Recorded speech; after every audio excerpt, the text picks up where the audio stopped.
Hey guys, good morning. Block absolutely moons to the high side just now. It broke its bullish trend. All signs right now are completely bullish. It's actually, I didn't know that it actually did this. So it actually ended up breaking this back like at 1 o'clock in the morning. I didn't know that this move actually happened today. It's the first time I see. Oh, you know what? This big push happened in the last hour. That's absolutely insane. To everybody that bought block, congratulations. Keep holding.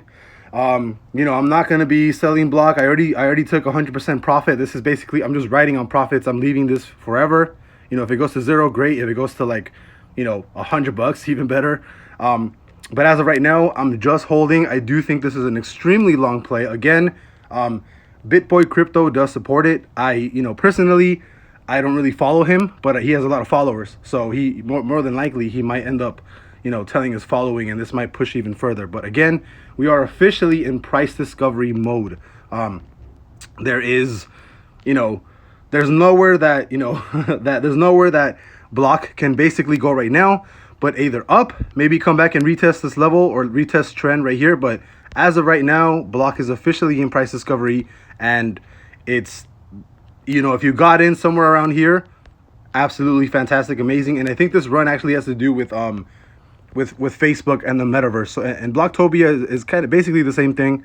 But I feel like, this run up and Facebook, the whole meta thing going on, definitely helped this run to the upside. Because if Facebook sees, the metaverse as the future, AR and VR, that's what Bloktopia is. So I can only, the only real case is that this also runs to the high side. And I think it's going to keep running. I don't think it's going to stop. I actually think that Bloktopia is a very good long-term hold, and I will more than likely keep adding to this position on dips. So Bloktopia running, it's in price discovery. I'll see you guys later. Have a great day. Bye bye.